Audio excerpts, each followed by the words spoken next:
오늘 본문은 시편 84편 전체인데요. 너무 길기 때문에 그 가운데 1절부터 7절까지만 봉독하겠습니다. 구약 성경 시편 제84편 1절부터 7절까지를 이제 봉독합니다. 하나님의 말씀을 경청하십시오. 만군의 주님, 주님이 계신 곳이 얼마나 사랑스러운지요. 내 영혼이 주님의 궁전 뜰을 그리워하고 사모합니다. 내 마음도 이 몸도 살아계신 하나님께 기쁨의 노래 부릅니다. 만군의 주님, 나의 왕, 나의 하나님, 참새도 주님의 제단 곁에서 제 집을 짓고 제비도 새끼 칠 보금자리를 얻습니다. 주님의 집에 사는 사람들은 복됩니다. 그들은 영원토록 주님을 찬양합니다. 주님께서 주시는 힘을 얻고 마음이 이미 시온의 순례길에 오른 사람들은 복이 있습니다. 그들이 눈물 골짜기를 지나갈 때에 샘물이 솟아서 마실 것입니다. 가을비도 샘물을 가득 채울 것입니다. 그들은 힘을 얻고 더 얻으며 올라가서 시온에서 하나님을 우러러 뵐 것입니다. 아멘. 하나님께서 이 말씀을 통하여 우리에게 은혜 주시기를 바랍니다.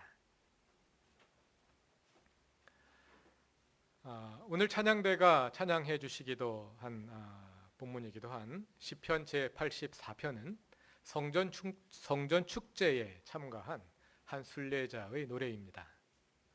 시편 84편은 많은 노래들의 텍스트가 되기도 했습니다. 오늘 찬양대가 불러주신 찬양을 포함해서 수많은 복음성가들이 또 찬송가들이 시편 84편으로부터 나왔습니다. 그 외에도 그 가운데 1절을 주제로 한 노래 가운데 주의 장막이 어찌 아름다운지요 내 영이 사모합니다 하는 찬양이 있죠. 5절을 주제로 한 노래도 있습니다. 10여 년 전에 활동하던 창문이라는 복음성가 그룹의 노래 가운데 이런 곡이 있습니다. 주께 힘을 얻고 그 마음에 시온의 대로가 있는 그대는 하나님의 축복의 사람이죠. 주님 그대를 너무 기뻐하시죠. 또 10절을 가사로 한 노래도 있습니다.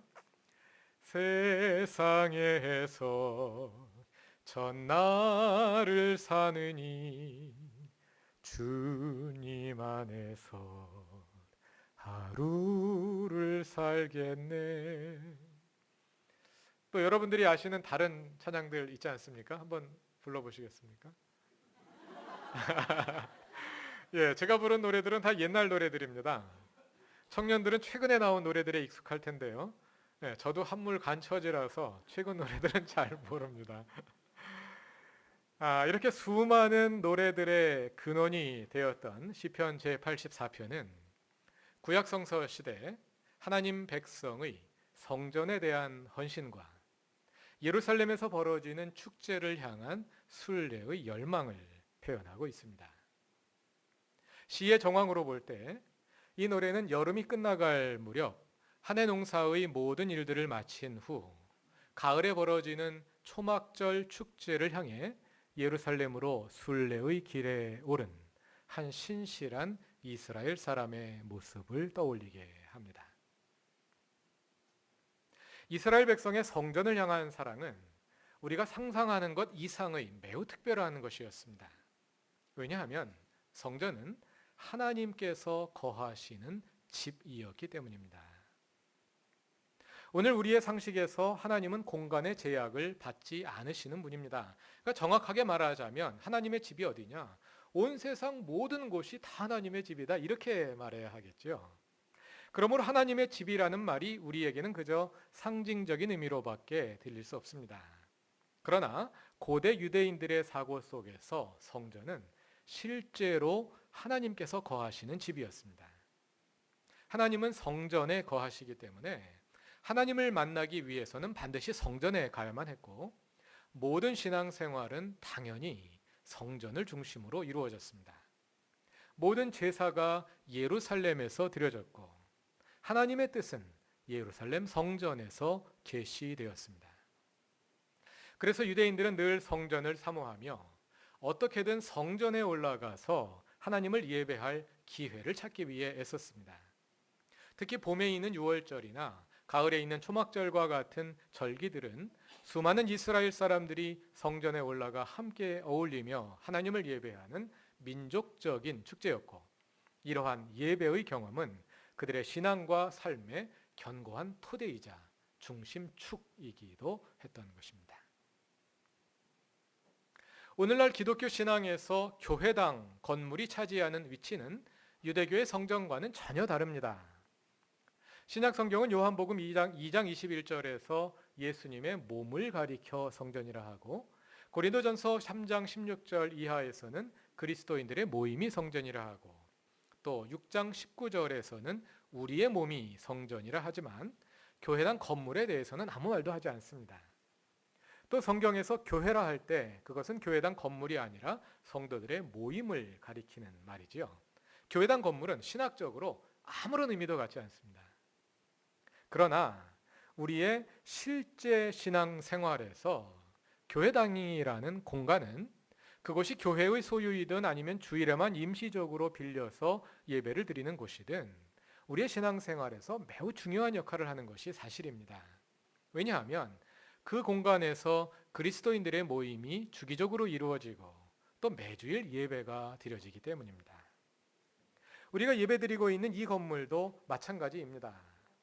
이 건물 자체가 거룩한 것은 아닙니다. 그러나 이 공간은 지난 19년의 역사를 통해 그루터기 교회라는 모임과 관련하여 우리에게 특별한 의미를 가지게 되었고, 또 이 공간이 우리의 신앙생활에서 중요한 위치를 차지하고 있음을 아무도 부인할 수 없을 것입니다. 그래서 주일에 교회를 향해 오는 우리의 마음은 오늘의 본문 시 84편에서 성전을 향해 가는 신실한 한 유대인의 마음과 흡사하다고 할 수 있을 것입니다. 오늘날 우리 대부분은 언제든 원할 때 그리 어렵지 않게 교회에 올 수 있습니다. 그러나 구약 성서 시대 오늘날처럼 교통이 발달하지 않았던 그때에는 지방에 사는 사람들이 예루살렘에 한번 올라가기 위해서는 많은 준비와 희생이 필요했을 것입니다. 오가고 체류하는데 많은 날이 필요했고 그에 따른 경비도 적지 않았습니다.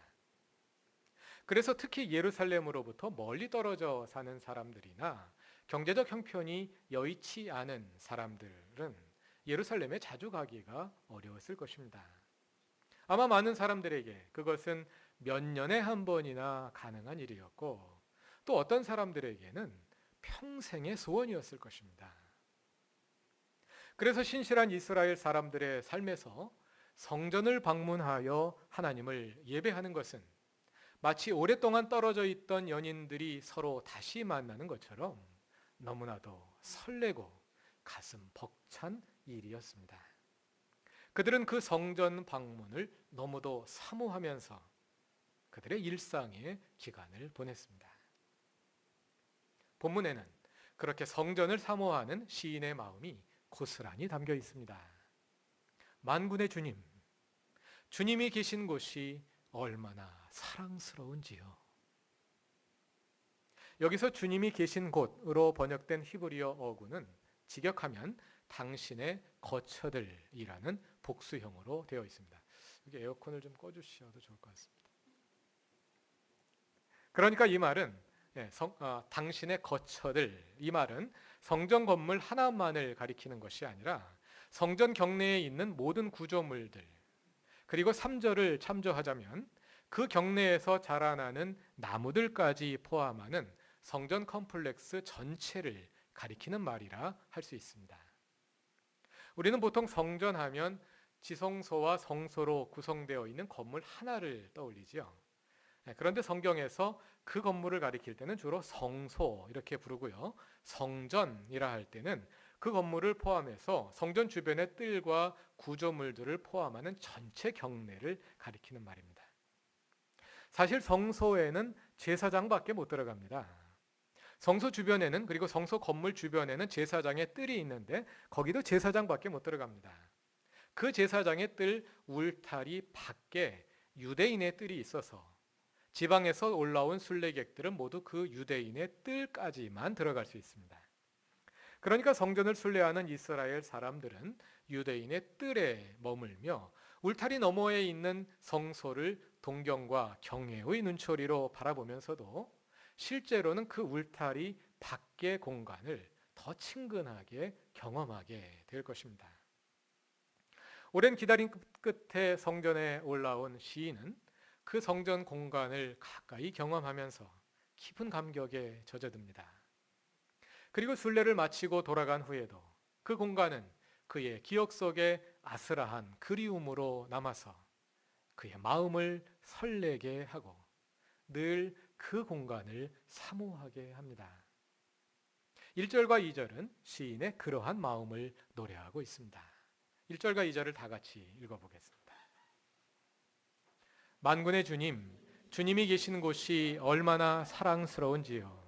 내 영혼이 주님의 궁전 뜰을 그리워하고 사모합니다. 내 마음도 이 몸도 살아계신 하나님께 기쁨의 노래 부릅니다. 또 뒤에 이어져 나오는 10절은 시인의 그러한 마음을 더 극적이고 대조적으로 표현합니다.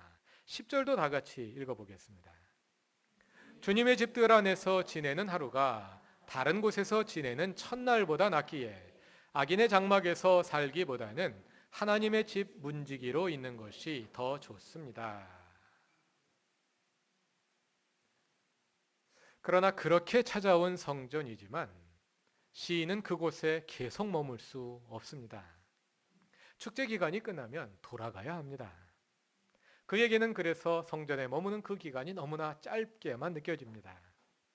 그래서 시인은 성전에 거하며 일하는 사람들, 심지어는 성전 뜰의 나무에 깃들이는 새들에게까지 부러움을 느낍니다.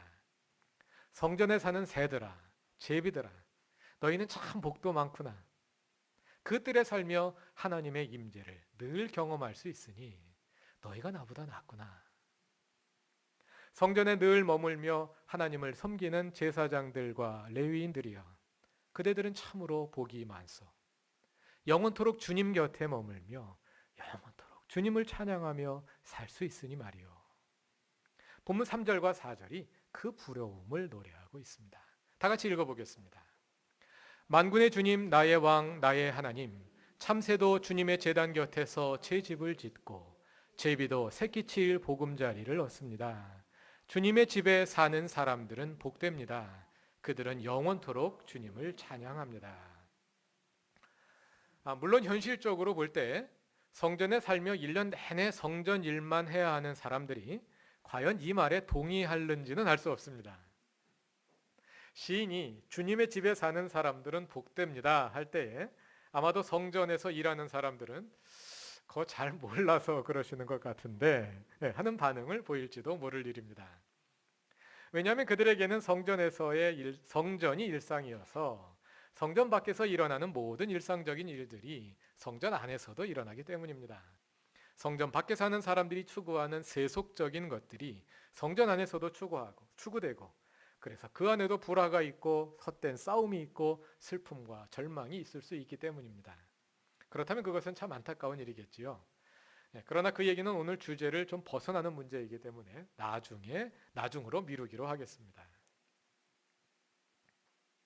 시인이 그토록 사모하는 성전, 그 성전을 향해 가는 여행을 가리켜 순례라 합니다. 성전이 그토록 소중하고 그리운 공간이기에 성전을 향해 가는 순례의 길 역시 특별할 수밖에 없습니다. 그들이 성전을 향해 떠나는 순례는 오늘 하나의 관광 상품이 되어버린 성지 순례와는 근본적으로 다른 종류의 것입니다. 오늘날의 성지 순례는 과거의 유적을 돌아보는데 초점이 맞추어져 있습니다. 예를 들어 예루살렘에는 예수께서 탄생하신 장소를 기념하여 세운 예수 탄생교회가 있고 십자가를 지셨던 골고다 언덕과 십자가의 길이 있습니다. 갈릴리 호숫가에는 예수님이 산상수훈을 베푸셨던 그곳이라고 그곳에 세워졌다고 하는 팔복교회가 있고 감람산에는 예수께서 십자가를 지시기 전날 밤 겟세마네 동산에서 간절히 고뇌의 기도를 드리셨다는 큰 바위와 예루살렘을 바라보며 우신 위치에 그것을 기념하는 교회가 세워져 있습니다.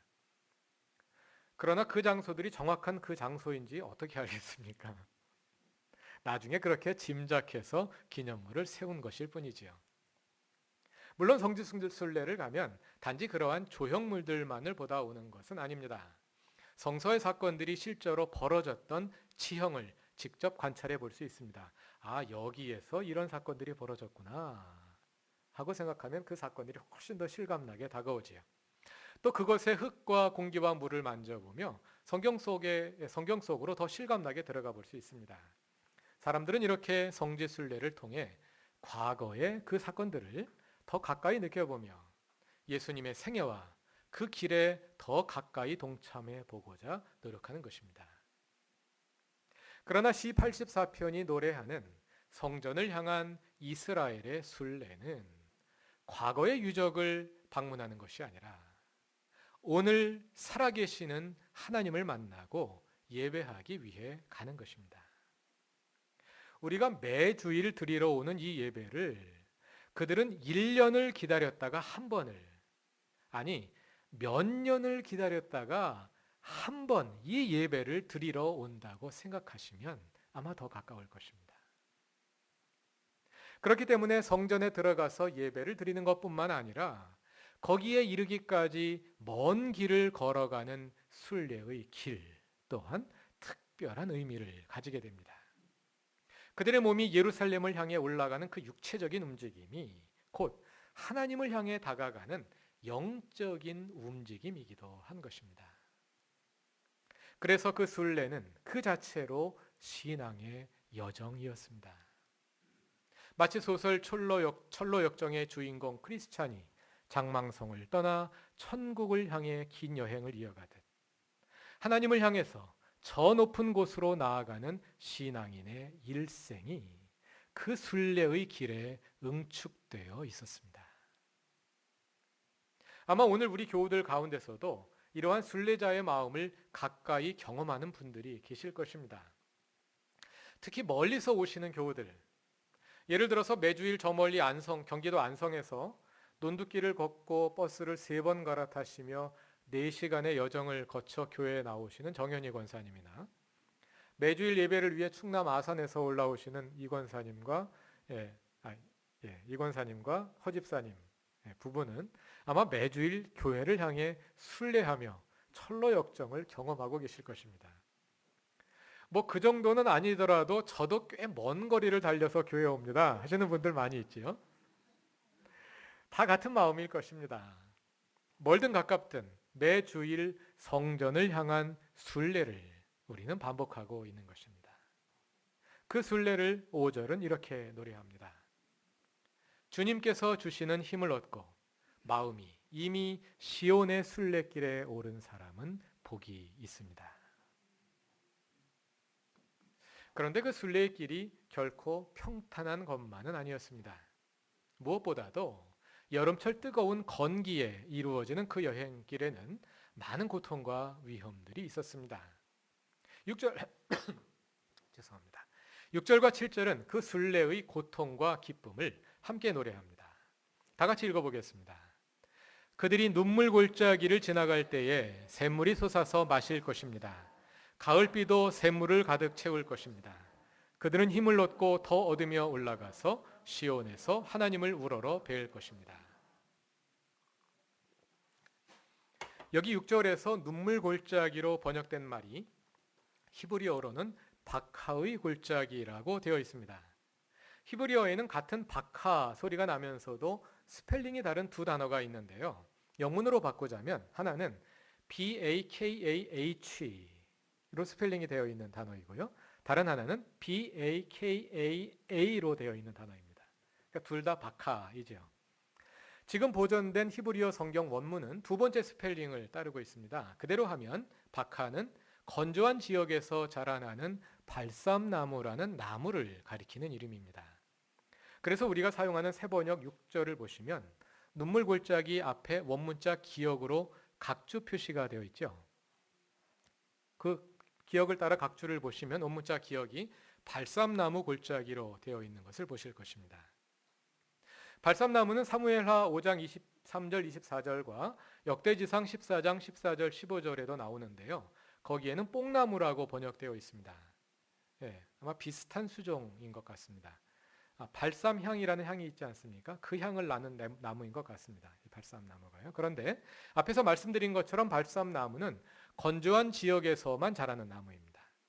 그러니까 발삼나무의 골짜기란 발삼나무가 자라나는 건조한 광야의 골짜기라는 뜻입니다. 순례자는 그 메마른 골짜기를 지나 예루살렘을 향해 가는 것입니다. 그런데 그것이 아니라 첫 번째 스펠링, 즉 BAKAH 이 스펠링을 따르면 박하는 울다 통곡하다라는 뜻이 됩니다. 그러니까 이 두 번째 뜻을 따르자면요, 6절에 나오는 박하의 골짜기는 통곡하는 골짜기, 눈물의 골짜기가 되겠죠. 많은 성서학자들은 시편 84편의 원문이 지금 우리가 가지고 있는 원문은 첫 번째 스펠링을 따라 첫 번째 스펠링으로 되어 있는데요. 아마 시편 84편의 원문은 그게 아니라 두 번째 스펠링으로 되어 있었을 것이다. 이렇게 추정합니다. 왜 그렇게 추정을 하느냐 하면요. 히브리어 구약 성경을 헬라어로 번역한 70인역이라는 성경이 있는데요. 이 70인역 가운데서도 모세오경과 예언서는 기원전 2, 3세기에 번역되었고 시편은 아마도 거의 신약 성경과 비슷한 시대에 번역되었을 것으로 생각됩니다. 그런데 이 70인역을 보면 6절이 눈물 골짜기로 되어 있습니다. 그렇다면 70인역이 번역되던 당시에 번역 원본으로 삼았던 히브리어 원문은 눈물 골짜기로 되어 있었을 가능성이 많았다는 것이죠. 그러던 것이 시간이 지나면서 성경이 계속 필사되는 과정에서 두 번째 스펠링으로 잘못 적혔을 가능성이 많다. 이렇게 보는 겁니다. 왜냐하면 그 시대는 인쇄술이 개발되지 않아서 책을 만들 때는 오늘처럼 활자로 찍어내는 것이 아니라 서기관들이 일일이 다 손으로 책을 옮겨 적었습니다. 서기관들 가운데 선생님이 가운데 앉아서 큰 소리로 불러주면 제자들이 그것을 듣고 손으로 받아 적었습니다. 그러다 보니까 본문처럼 같은 소리가 나는 단어의 스펠링이 바뀌는 일이 종종 생길 수 있었던 것이죠. 아마도 시편 84편 7절 본문에도 그런 일이 일어났을 것이다. 이렇게 이제 성서학자들은 추정을 하는 것입니다. 그런데 우리가 다시 그래서요. 우리말 성경 가운데 새번역과 개역 성경은 그러한 판단을 따라 6절을 눈물 골짜기로 옮겼고요. 공동 번역은 첫 번째 스펠링을 따라서 메마른 골짜기라고 옮겼습니다. 그리고 공동 번역을 약간 수정한 천주교 성경은 히브리어 발음을 그대로 살려서 둘 중에 어느 것이 맞는지 판단하기가 어렵기 때문에 그냥 박하 계곡 이렇게 옮겼습니다. 영어를 포함해서 다른 번역들을 보아도 이 세 번역들이 다 혼재되어 있는 것을 볼 수가 있습니다. 그런데 생각해 보면 말입니다. 이것이 메마른 골짜기일 수도 있고 눈물의 골짜기일 수도 있는데 생각해 보면 여름철 메마른 건기에 집을 떠나 메마른 골짜기를 걷는 순례자의 길은 곧 눈물 골짜기가 아니었겠습니까? 그러니까 사실은 발삼나무의 골짜기가 곧 눈물 골짜기이기도 한 것이죠. 그 광야에서 그 메마른 특히 팔레스타인 지역의 여름은 건기입니다. 겨울이 우기이고요. 그 건기에 그 메마른 뜨거운 광야를 지나면서 그들은 오아시스를 찾으며 한 줄기 비가 내려 그들의 갈증을 해결해 주기를 갈망했겠지요. 그러나 그들이 순례의 길에 나섰을 8월 말이나 9월 초는 건기의 끝자락으로서 좀처럼 비가 내리지 않는 기간이었습니다. 나팔절과 속죄일과 초막절로 이어지는 초막절 축제는 9월 중순에 시작되어 10월 중순까지 계속되는데요. 그 기간에 비가 내리는 일도 드물었습니다. 우기는 초막절이 끝난 다음에 시작됩니다. 본문 6절을 보면 가을비가 나오죠. 그 가을비가 정확히 직역하면 이른비인데요. 이른비는 초막절 축제가 끝난 후에 10월이나 11월에 내립니다. 그래서 이제 우기가 시작이 됩니다. 그러므로 6절이 말하는 샘물과 가을비는 그들이 순례를 나설 때마다 실제로 오아시스가 나타나고 건기에 비가 내려주기를 기대하는 현실적인 기다림이기도 하겠지만 그것뿐만이 아니라 그 순례 자체를 통해 경험되는 풍성한 영적인 은혜를 그렇게 표현한 것일 수도 있습니다. 그 뜨거운 여름 광야를 지나 순례의 길을 행합니다. 메마른 골짜기를 지나갑니다. 그것은 곧 눈물의 골짜기입니다. 그러한 고통이 따르지만 그 성전을 향해 나아가는 순례이기에 그 고통이 단순한 고통이 아니었던 것이죠. 그 고통스러운 길이었지만 그 순례의 길은 하나님이 주시는 은혜의 감격과 기쁨으로 충만한 길이었던 것입니다.